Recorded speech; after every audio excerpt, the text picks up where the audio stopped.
Hello and welcome into another episode of Locked On Wolves. Today on the show, a couple of predictions for the post-All-Star break portion, the final quarter of the Timberwolves regular season schedule.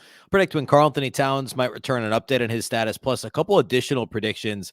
Why I think Jaden McDaniels will have a big final 21 games of the season. We'll also preview the Wolves-Hornets matchup on Friday night as we get back to basketball. It's finally game day for the Wolves. It's all coming on the show. Welcome in. You are Locked On Wolves. You are Locked On Timberwolves, your daily Minnesota Timberwolves podcast. Part of the Locked On Podcast Network, your team every day.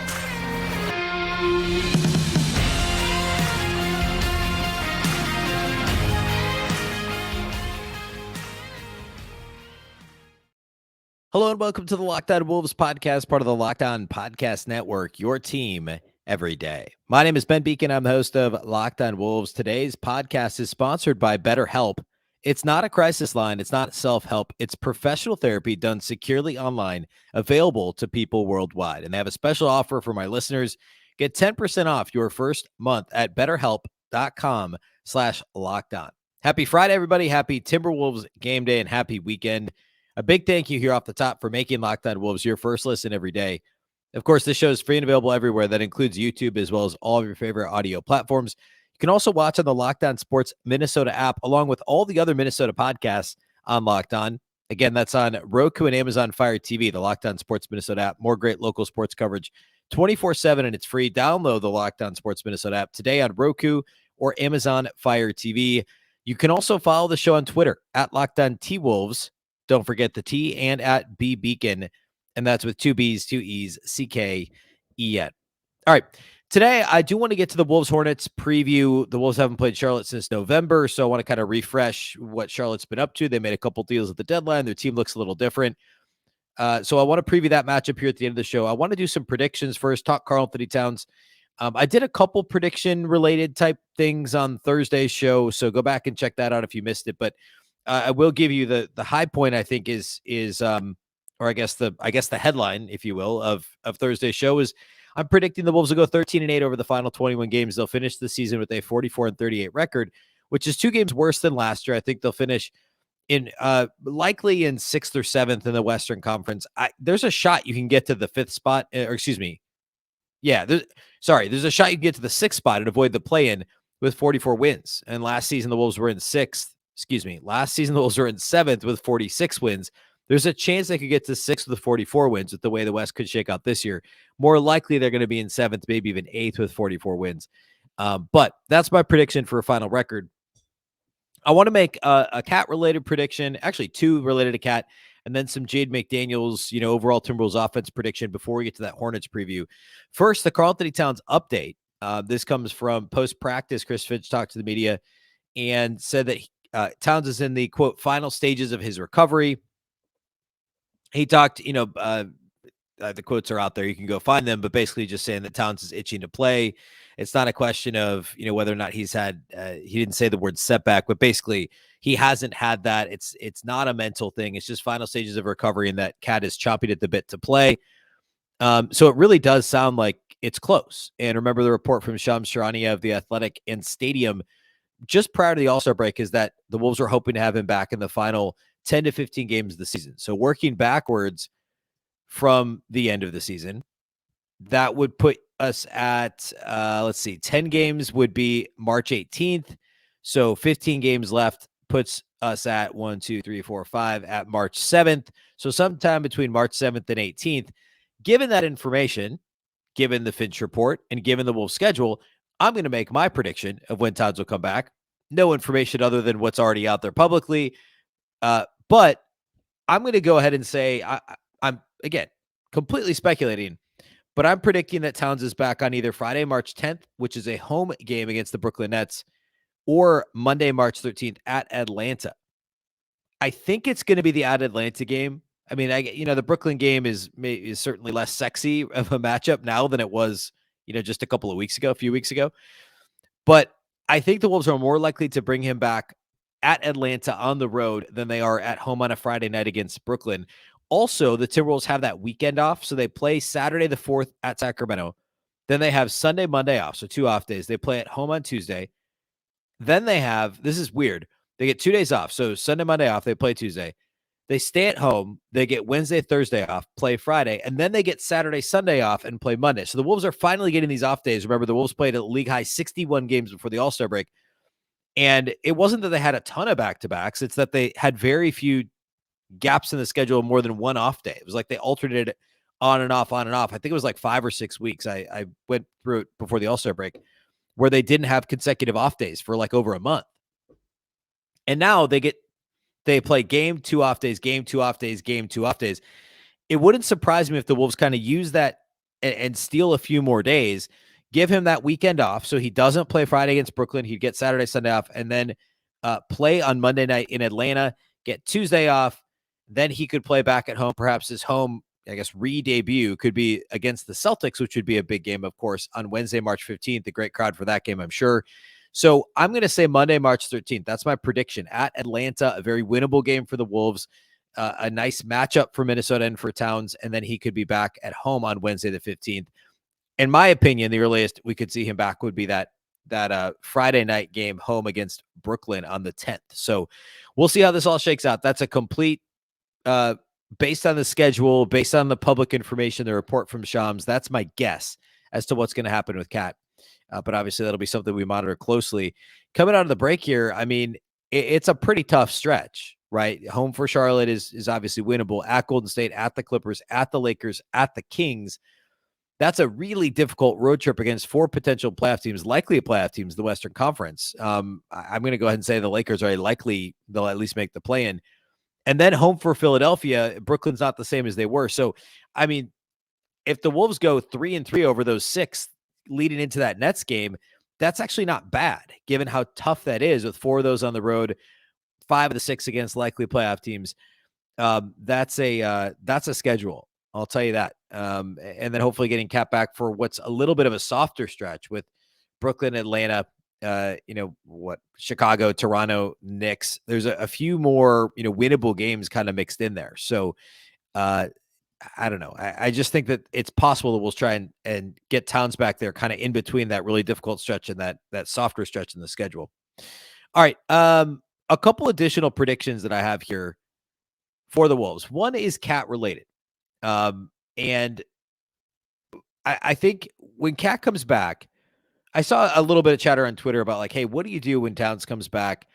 Is there really time to make the 2 centers thing work with Cat and Rudy with the remaining time of the season? And I mean, the short answer to that is, well, like, what are you going to do? You're just going to sit Cat for a calf strain the rest of the year. You're the best player in your team, best all-around player. You're just going to not play. That doesn't make sense to me. You're going to need to try and make it work next year anyway, right? It's not like they're in first place in the West and have been gangbusters without Towns on the floor, right? If that were the case, you could at least make that argument and say, we'll start fresh in training camp with these guys. But no, they have effectively the same record with Cat and Rudy as they do without Cat on the floor, right? So it's not like there's a massive boat to rock here. It's if it's the same as it was before, it's the same as it is now, right? They've been a roughly 500 team on both sides of it, on both sides of the injury. So the upside with Cat is far greater than the downside, in my opinion. If they add Cat back and they're suddenly terrible, I mean, I guess I'm wrong then, but like that seems pretty unlikely. It's not like they're world beaters right now.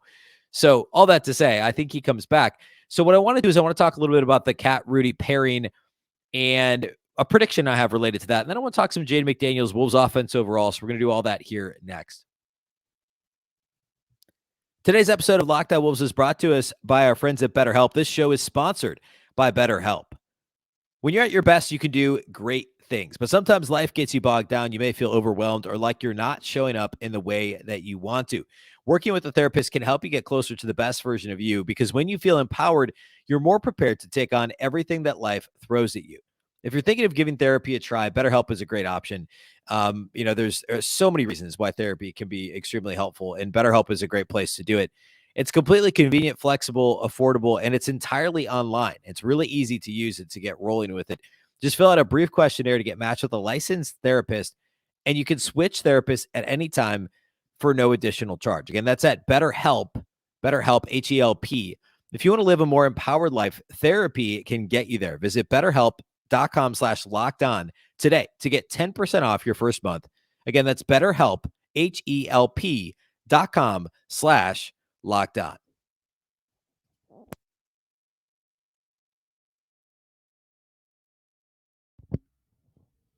All right, let's talk a couple of additional predictions. My first one related to Rudy Gobert and Karl-Anthony Towns is something I talked about a few weeks ago on the show. I think Chris Finch is going to stagger Towns and Gobert as much as possible for the rest of the regular season. And here's why. I think the reason is probably two, maybe even threefold. The first reason, and this is going to kind of be the I won't say excuse, but like the reasoning that I think the Wolves could potentially, like I'm projecting out quite a bit here. But I think if this happens, right, if they stagger more, this will be interesting to watch, right? The minutes they played together per game versus apart or alone per game when they're both active now versus the first, 20-ish games of the season. I think the reason the Wolves can give publicly is that they're going to watch Karl-Anthony Towns minutes. They're going to try and, extend time with one of them on the floor, which is something we thought they'd do at the start of the year, but they ended up playing so much together. I just think that those we'll see the overlap shortened in order to get the most out of each of their playing time. And I think that's the reason that the Timberwolves would give. But the additional reasons are going to be, one, that they haven't played together a ton to this point. And when they did, it was a mixed bag, to put it kindly. Like the Wolves struggled with Gobert and Towns on the floor. I'll get to some of those numbers here in a minute, together early in the season. So that's part of it, is they just haven't been that good together. And now they have 21 games. Well, not actually, because when Towns gets back, it'll be 10 to 15 games, right? Or if he gets back when I think he will, 13 or 14 games to figure this out before the play-in and or hopefully playoffs. And then the second piece of it is when they get to the playoffs, they're going to have to be able to play without one of them on the floor, because teams will do the thing where they try and, play 5 out, spread out, get Rudy off the floor, render him ineffective as much as possible, which is easier to do over the course of a playoff series than it might be in a regular season game, right? When you shorten your rotation, you can play a small ball lineup. You can, matchups matter that much more in the playoffs. We've seen this time and time again, not just against, against the Wolves. We've seen teams do this. We've seen teams do this against Rudy Gobert and in the Utah Jazz in the past too. And there's plenty of other examples. So I think the Wolves will be trying to gear up for playoff basketball by getting used to playing small with Towns at the 5, which of course is what they did last year, but haven't done a ton of this season.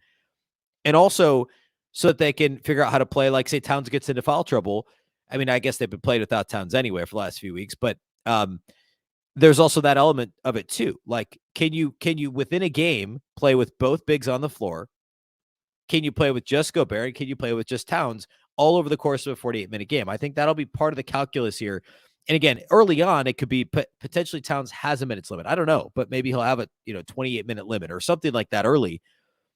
And then also they could kind of chalk this up to like, oh, well, hey, we want to have one of these guys on the floor. We want to have one All-NBA center on the floor for every minute of a 48-minute game. The best way to do that is by starting them together, playing them 5 minutes, but then giving Rudy a rest and then bringing him back in and sitting Cat and then flipping them again in the second quarter. Maybe we play the last 2 minutes of the first half together, the first 5 minutes. We may only have 12, 14 minutes a game where they're overlapping.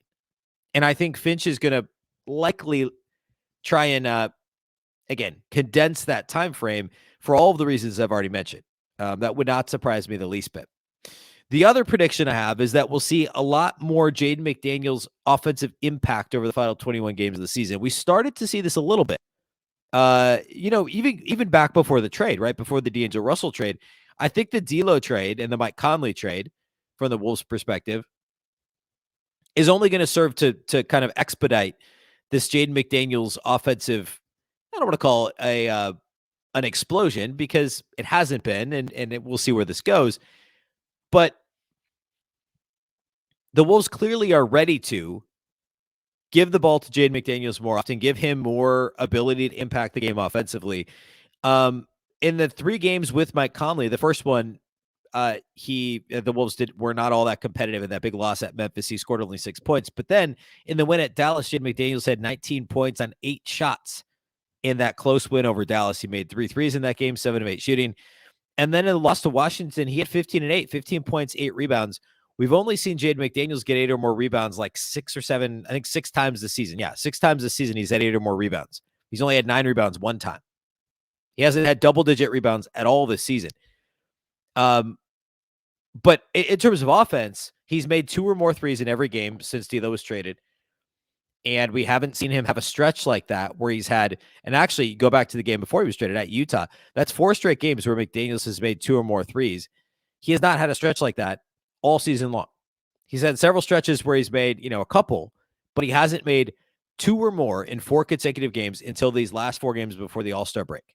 And he's already shooting by far a career best from outside the arc. And he's starting to make threes, not just in the corners. He's really good from the corners, but beyond that. So we're starting to see McDaniels be more comfortable in the half court. We're starting to see the Wolves put the ball in his hands more often. And even with no even like take D'Lo, like the D'Lo thing matters, right? Because the ball's going to be in Mike Conley's hands offensively a lot less than it was in D'Angelo Russell's hands. Conley's not just going to hold the ball. I also think the Wolves are going to initiate more with Anthony Edwards and also Kyle Anderson. Those guys are going to move. The basketball's more likely to move there, and we're going to see teams load up on Anthony Edwards. Teams didn't load up on D'Angelo Russell because they wanted to dare him to shoot these tough mid-range fallaways that, yeah, he made it a good clip, but not a super efficient clip, right? Teams were not doubling D'Angelo Russell. They're going to double. They're going to load up on Anthony Edwards. We've already seen this. Dallas did it big time, where really how teams play Luka Doncic, right? Where they bring a second defender almost kind of like shading him, where it's practically a box and one, depending on where Ant is on the floor, where the rest of the players kind of zone up and just keep an eye on their guy, but they're ready to go 5-on-1 against Anthony Edwards because they know Edwards is more than prepared to go 1-on-5, right? Teams are able to load up on him more than they're willing to do that more than they ever were with D'Angelo Russell, certainly. And that means the ball is going to be forced out of his hand. And you need Mike Conley, who's a good catch and shoot 3-point shooter, a better catch and shoot 3-point shooter than D'Angelo Russell. You have Jaden McDaniels, who's been very good as a catch and shoot 3-point shooter this year. Kyle Anderson has been really good from the corners, a career high 3-point shooting season for him so far. But the point I'm making is Ant's going to have the ball in his hands more often offensively. Teams are going to load up on him. That means that McDaniels will often be one pass away. He'll be the guy, that secondary ball handler in the offense, as much as Mike Conley might be. If Ant is initiating or Kyle Anderson is initiating, then Jaden McDaniels and Mike Conley are going to be getting that pass, maybe towards the end of the shot clock. Maybe it's a quick reaction decision, either a catch and shoot 3, or it's a pump fake, 1 or 2 dribble shot, 1 dribble pass, whatever it is. McDaniels is going to be more involved in the flow of the offense in the half court, besides just end of shot clock, catch and shoot 3. Besides, strong side, catch the ball in the slot, shoot a 3, catch the ball in the corner, shoot a 3. We're going to see more active Jaden McDaniels. Assists are another obvious way to track this. His assist rate is way up this year too. He's had 2 or more assists in 5 of the last 6 games, or 5 of the last 7 games. And that of course goes back before the Conley deal. But again, it's more than being a last resort offensively. And that's what's going to force McDaniels to be, to score more often, to get to the free throw line more often, which are things we're starting to see more and more. The 3-point rate is actually, even though the percentage is up, the rate is down because he's more willing and frankly more able to be aggressive off the dribble, to be aggressive passing the basketball, swinging the ball around the perimeter, making that choice, that second reaction than he ever was in his first 2 seasons of the league, or really even earlier this season. And the Wolves dealing D'Angelo Russell and getting Mike Conley back means they're ready for McDaniels to kind of level up a little bit within the offense to turn into potentially a 4th option. He's been a 5th option all year, but when Towns gets back, obviously Towns and Edwards are your top 2 options in some order. And then it's McDaniels and Gobert that are going to kind of vie for that 3rd option. And frankly, in a lot of instances, it's going to be McDaniels. That's the one that is going to have the ball in his hands more than Rudy Gobert, depending on what the Wolves are running. So this is an opportunity for McDaniels to get that much more involved. And I think we're going to see, I said this before, I don't think it'll be an explosion from Jaden McDaniels, but I think we will see him incrementally be more involved in terms of shots that he's taking, shots that he's making, assists. He's just going to be more of a cog in the offense than he ever was previously. He was a complete afterthought, and for good reason, right? He didn't have a developed offensive game when he came to the league as a rookie at all. And he's gradually gotten better as a shooter and a passer and certainly a decision maker. So now's the time when I think he gets far more involved. Okay, I want to close the show here today by talking about the Wolves-Hornets matchup on Friday night. So we're going to do that here next.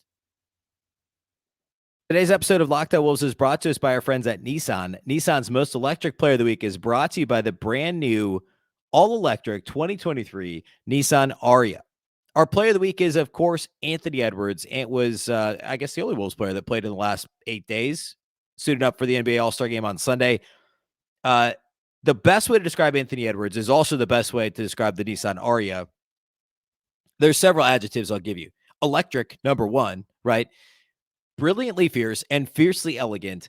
I said this the other day on the show. There was an opposing league pass announcer that talked about Anthony Edwards being powerful and strong and everything up close and personal that you maybe wouldn't know until you get to see him up close and personal. It's exactly how you could describe the Nissan Ariya. Stunningly powerful. In fact, elegantly powerful. Both Edwards and the Nissan Ariya are the exact same way in that regard. Delivering on the duality, the combination of fierceness and elegance, beautiful and strong. Just like the perfect crossover, which Ant has, as does the Nissan Ariya. The 2023 Nissan Ariya packs paid-you-to-your-seat power and premium intelligence all in one EV, just like Anthony Edwards. The all-new, all-electric 2023 Nissan Ariya. It's the EV for people who love to drive. Shop now at nissanusa.com.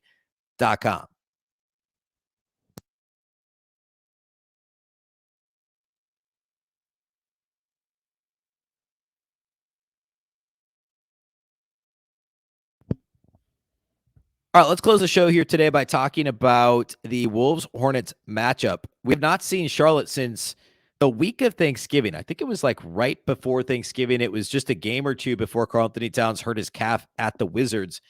There's a little bit of weird symmetry here. The Wolves, of course, lost the Wizards right before the break. They now take on the Hornets right after the break. And I mean, a couple things. First, the Wolves lost the Hornets last time around. We'll get to that here in a minute. As far as Charlotte goes, they won their last couple games before the break. They're still one of the league's worst teams record-wise. I think they're like the third worst team in the league. They've got more wins than Houston and San Antonio and Detroit. So the fourth worst team in the NBA. Of course, the Wolves have already lost to Charlotte. They've already lost to Detroit. They lost to Spurs once. They've lost to Houston once. So they have to avoid that. You can't get swept by the Charlotte Hornets in 2022, 2023. Charlotte did make a couple of trades before the deadline. They traded Jaden McDaniels, of course, Jaden's brother, and Mason Plumlee, both of whom were important rotation players for the Hornets this season. They're both gone.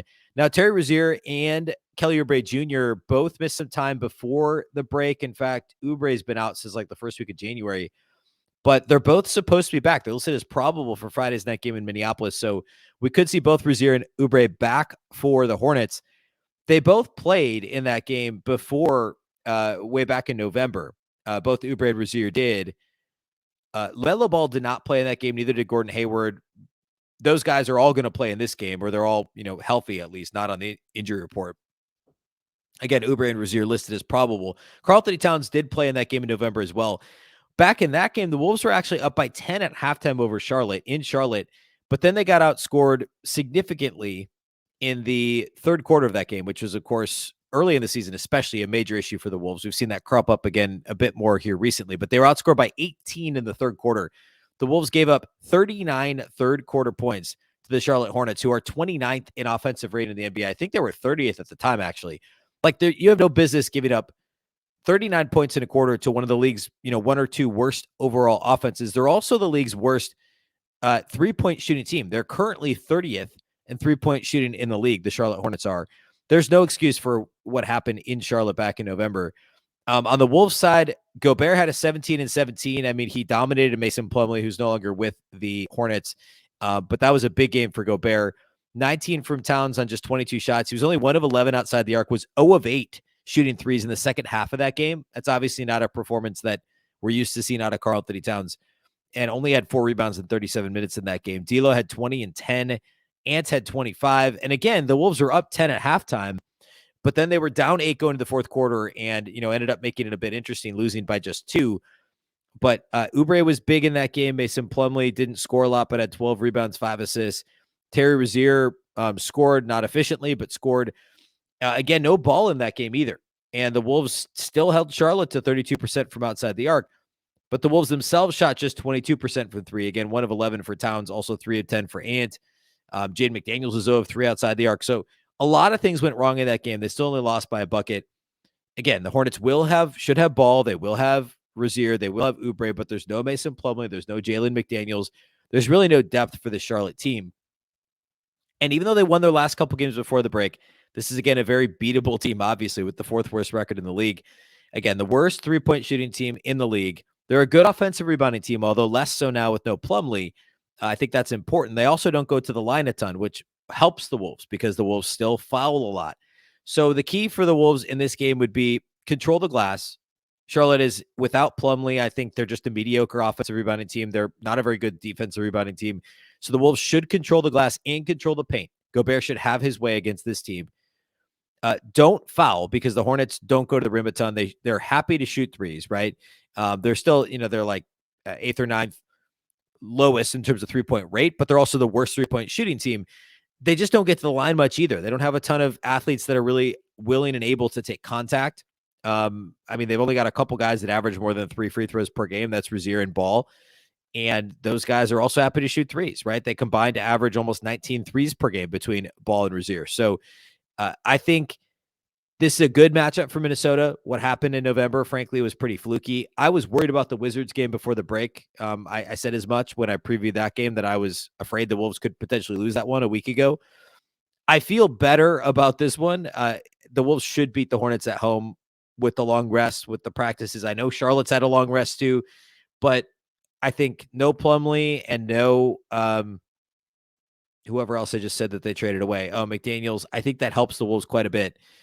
I think you can withstand Kelly Oubre's inefficient 20 points per game. I think you can withstand, you should be able to score at will against the Melo Ball in the backcourt. It's not a bad matchup for Minnesota. It's also vital. The Wolves have to understand just how vital it is to win this game. Because again, I said this off the top, you go to Golden State for that ESPN game Sunday. Then you go to the Clippers for a TNT game Tuesday, get a couple days off, take on all your old teammates, Russell, Beasley, Vando, at the Lakers on next Friday night. Perhaps we get a Matt Ryan revenge game on the Wolves side. Who knows? That's next Friday night. Then you get the back-to-back in Sacramento against a good Kings team. So you're about to go on the road to face 4 likely playoff teams. You have to win at home against Charlotte. You got to be 2 over 500 going on that like murderer's row on the West Coast. And then you come home to take on the Sixers on TNT next Tuesday. So consecutive Tuesdays with TNT games against really good teams. This is a really rough stretch of the schedule for Minnesota. And it's absolutely imperative that they beat Charlotte. If you go to this road trip 500, they could come out of it on the other side completely out of the playoff picture, which would be an absolute disaster. So vital that they beat the Hornets Friday night. I will go live with Marnie Gellner at Bally Sports or of Bally Sports North on the Locked On Sports Minnesota YouTube channel about 45 minutes after the game, after the Hornets game Friday night. So, catch us, assuming no overtime, a little after 10:15 or so Central on Locked On Sports Minnesota. Subscribe to that channel on YouTube to be notified when we go live. You can also catch it after the fact. If you don't see it live Friday night on Locked On Wolves, right here, wherever you're listening to the audio feed, you can find the audio of Marnie and I after the fact as well. So be sure to follow and subscribe wherever you listen to podcasts. A big thank you to those of you that do make Locked On Wolves your first listen every day. It's greatly appreciated. You can, of course, watch on our YouTube channel. You can also listen on any audio platform. You can watch on the Locked On Sports Minnesota app on both Roku and Amazon Fire TV. You can also follow the show on Twitter at Locked On T-Wolves and also at Beecken. And that's with 2 B's, 2 E's, CKEN. Of course, the Locked On Wolves podcast is part of the Locked On Podcast Network. Remember, the Locked On Network is your local experts on all the biggest stories. Now make your second listen the Game to Game NBA podcast. Every moment, every top performance, and every result. Locked On Game to Game covers every game from across the NBA with local analysis that only Locked On can deliver. Follow Game to Game on Locked On NBA. Available on the Odyssey app, YouTube, and wherever you get your podcasts. Once again, I'm Ben Beecken. This is the Locked On Wolves podcast, and we'll catch you next time.